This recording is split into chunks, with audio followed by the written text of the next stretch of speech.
Pour ne rater aucune de nos vidéos, n'oubliez pas de vous abonner et d'activer la cloche. Un groupe de militaires annonce sur la télévision nationale avoir renversé le président. Toutes les institutions ici de la 7e République sont suspendues. Jamais 203.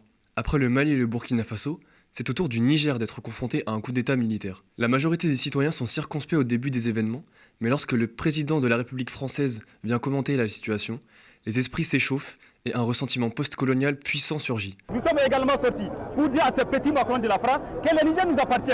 C'est à nous de faire ce que nous voulons du Niger, ce que nous voulons, nous traitons avec qui nous voulons et comme nous voulons.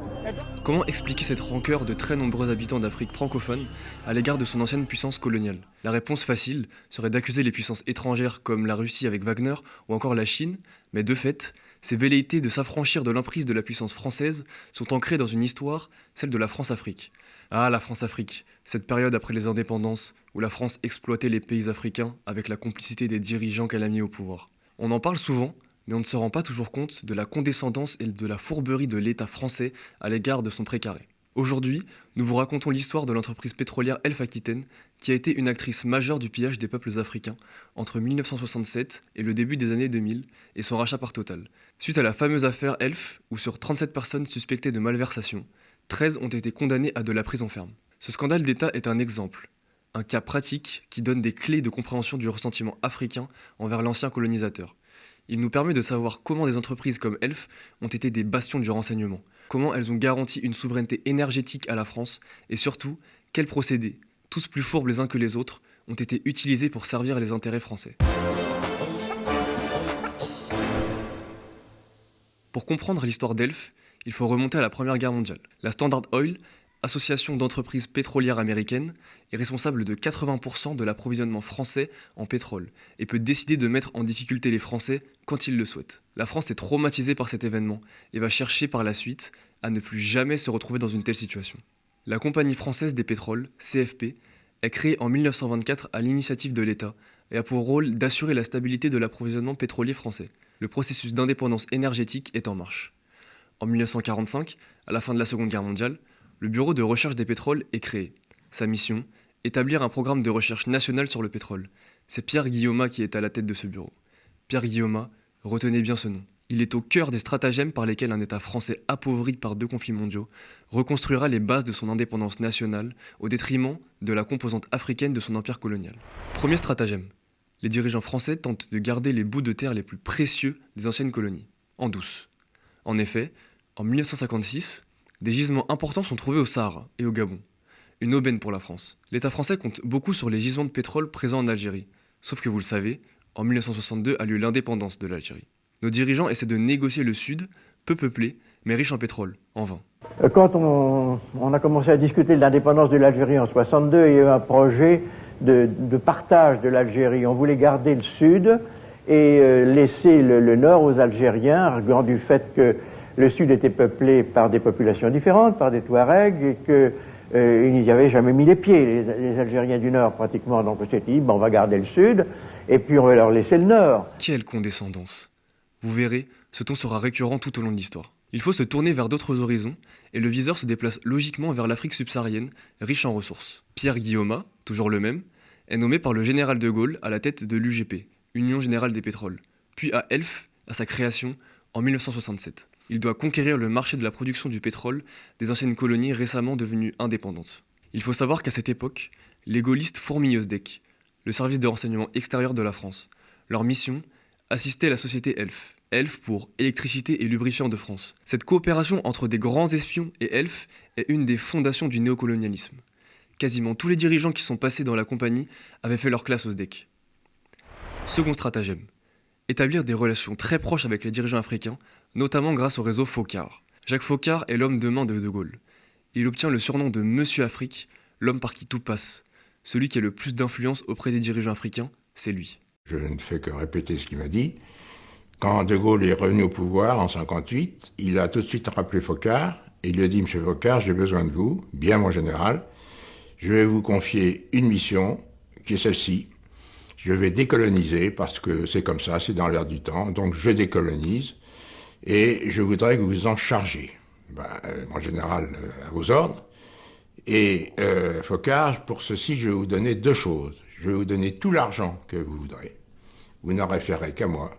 Et l'autre main sur les services secrets français. Après la guerre d'Algérie, c'est le Gabon de Léon Mba, riche de ses gisements offshore, qui est choisi comme nouvel Eldorado en matière d'hydrocarbures. En 1964, Mba subit un coup d'État et évite la mort de peu.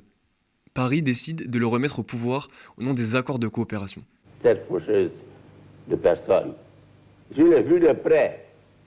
J'étais à 1 millimètre de la mort. Et je ne sais par quel miracle, je me trouve au milieu de vous. Il a repris confiance. Et il a repris confiance assez vite, d'ailleurs. Et à partir de là, il s'est agi pour nous d'assurer sa sécurité. C'est comme ça que nous avons décidé de créer une garde présidentielle. Et d'ailleurs, nous avons confié cette garde à un ancien du SDECE, qui était également un ami à moi, Bob Malouvier. Mais la France n'est pas censée intervenir dans les affaires intérieures de la politique des pays africains. Pour contourner cela, Foccart fait signer des accords en blanc. Oui, tout à fait, comme des chèques en blanc, au chef d'État pour pouvoir intervenir lorsque la France le souhaite.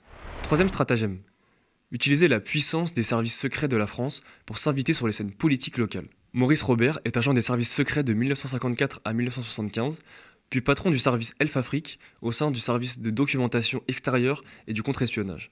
Il reconnaît en toute sérénité avoir eu les pleins pouvoirs, y compris sur les nominations politiques les plus stratégiques. Nous étions impliqués directement, si vous voulez, dans l'évolution de l'Afrique.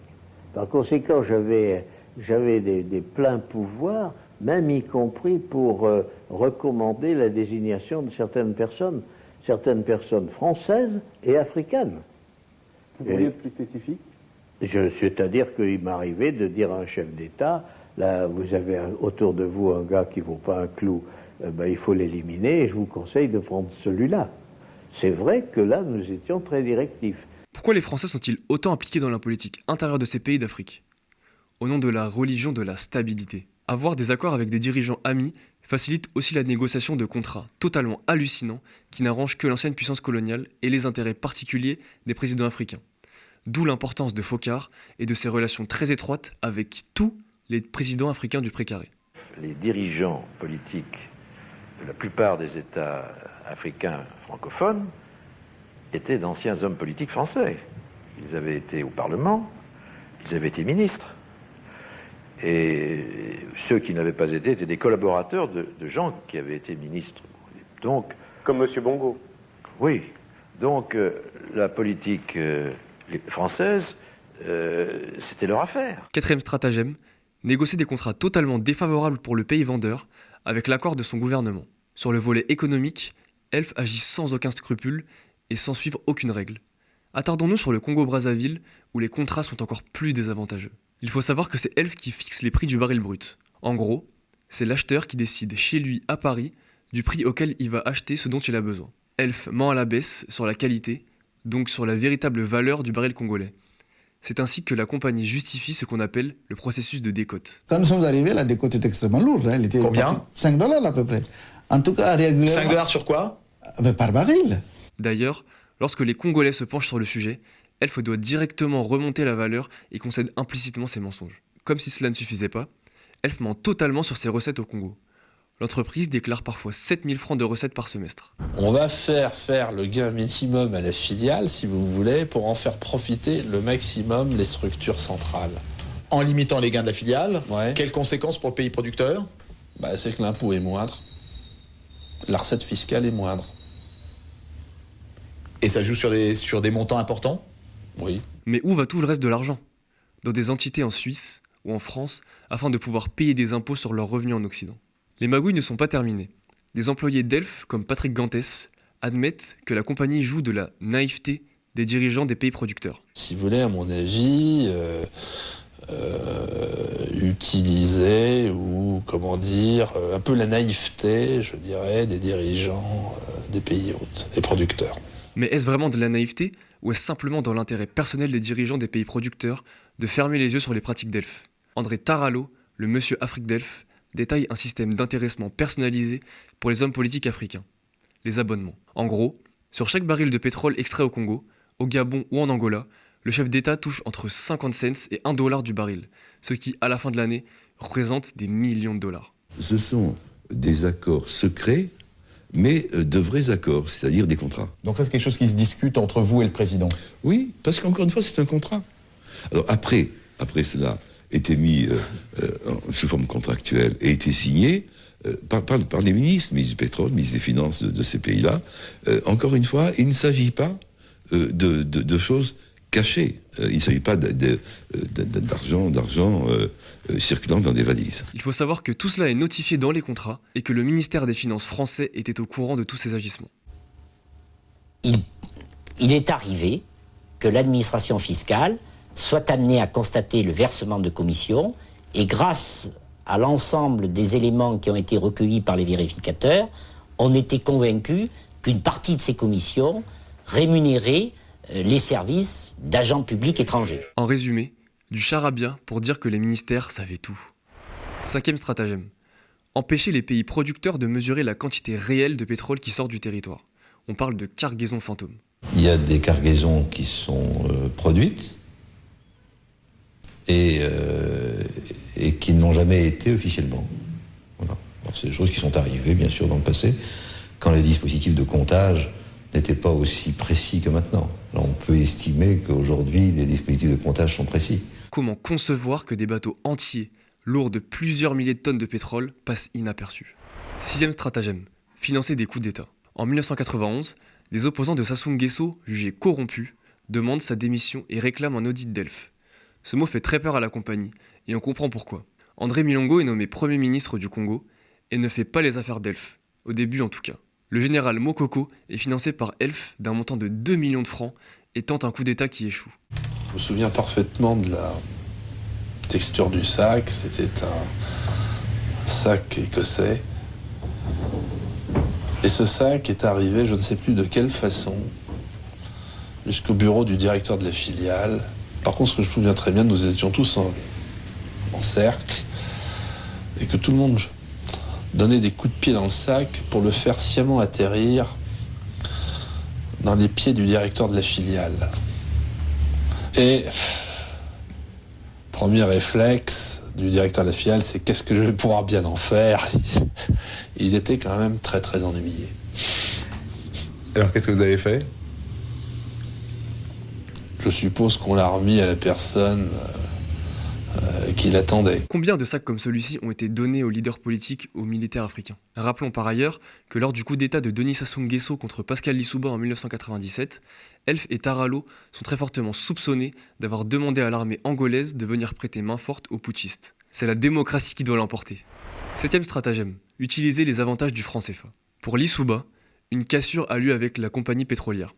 Il n'est pas aussi conciliant que son prédécesseur Sassou Nguesso. Lissouba accepte un prêt de 150 millions de dollars qu'il devra rembourser pendant les 10 années qui suivent. Pascal Lissouba avait signé un contrat avec cette société dans lequel il s'engageait à lui fournir 50 millions de barils pour 3 $ le baril alors que le cours officiel en vigueur à l'époque était de 14 $ l'unité. Au terme de ce contrat, Oxy a versé au Congo 150 millions de dollars qui devaient être remboursés sur la production des gisements offshore Nkosa Delf Congo, filiale de Total Fina, et de Kitina, de la compagnie italienne Agip Recherche. Ce n'est pas le coup du siècle, je vous l'accorde, mais c'est dans son droit. Or, comme le paiement est en dollars et que le Congo doit le recevoir en francs CFA, la monnaie doit être convertie en France. Ma première réaction, c'est quand même de considérer que quelques jours avant les législatives, le fait de faire ça n'est pas très convenable. Et donc j'essaie d'éviter que les paiements soient effectués avant les législatives, de manière à garder les législatives en dehors de cela. Mais comment vous pouvez éviter? Ce sont les Américains qui payent. Alors oui, mais ça doit passer par la Banque centrale. Et par conséquent, comme le Congo est en zone CFA, on peut très bien, la France peut très bien retarder de 2 ou 3 jours, parce que c'est ça l'objet, le paiement. Il n'y a aucune difficulté. Il n'y a aucune difficulté à retarder ça. Vous intervenez sur qui? Sur le gouverneur de la banque? Je interviens sur le ministre de la Coopération et sur le Premier ministre. Qu'est-ce qu'ils vont faire? Rien. Donc, c'est-à-dire l'argent arrive quand même avant les élections. Absolument. En gros, Loïc Le Floch-Prigent peut demander à la Banque de France de retarder la conversion de quelques jours. Ah, c'est sûr, que feraient les pauvres Africains sans le si solide franc CFA? Dernière étape, se faire démasquer partiellement par la justice française. Cette impunité ne peut pas durer indéfiniment. L'affaire Elf éclate après un scandale de détournement de fonds pour le financement de l'entreprise textile Biderman. Certains agissements d'Elf sont révélés au grand public. 37 personnes sont impliquées et 13 personnes sont condamnées à des peines de prison ferme. En effet, les dirigeants d'Elf n'ont pas fait tous ces efforts seulement pour les intérêts de la France et de leur entreprise, mais également pour leurs intérêts personnels. Est-ce que ces peines peuvent réparer tous les dégâts causés par Elf? Bien sûr, aucune peine de prison ne peut réparer les ravages causés par l'entreprise française. Finalement, Elf est une des entreprises les plus importantes à avoir favorisé le développement de la France-Afrique. Sa chute n'est pas complète, car Total rachète Elf en 2000 et va utiliser les réseaux de l'entreprise afin de continuer son expansion et de devenir la géante multinationale qu'on connaît aujourd'hui. Elf, en concubinage avec l'État français, a du sang sur les mains, beaucoup de sang.